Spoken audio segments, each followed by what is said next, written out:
After a good summer across much of Oklahoma, most of the cows should be in pretty good body condition going into the fall and winter season. But virtually on every ranch, someplace, there will be those 2 or 3-year-olds, those young cows that came out of summer a little thinner than we'd like. And therefore we're concerned about their body condition as they go into the winter. You see, there was research done at South Dakota State back in the 90s where they looked at 2 different weaning dates for cows that were a little below the desired amount of body condition as they came to the first part of September. Then they followed those cows through the upcoming winter, the calving season, and then the subsequent breeding season. First thing they noted was that the cows that were early weaned, even though they were on the same pasture, got the same feed throughout the winter time, they were a half a condition score better in terms of body condition going into December and January. The cows that were early weaned, there was about a 9% difference in their favor in terms of the percentage of those cows cycling at the start of the next breeding season.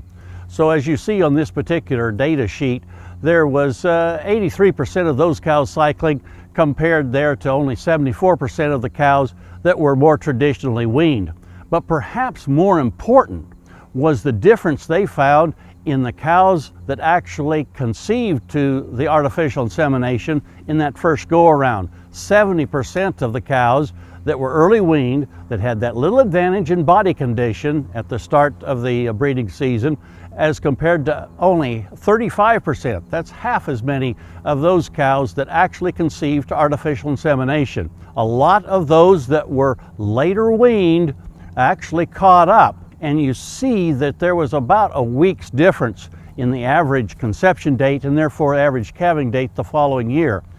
That means that they had more calves that were actually bred to artificial insemination, plus the entire calf crop was a week older at the time that they would be weaned the following year and should be a little bit heavier. So I think that there are some advantages for those situations where you've got some young cows.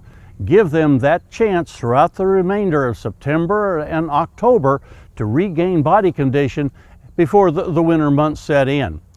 I think that'll be helpful to you and your bottom line, and we look forward to visiting with you again next week on Sunup's Cow-Calf Corner.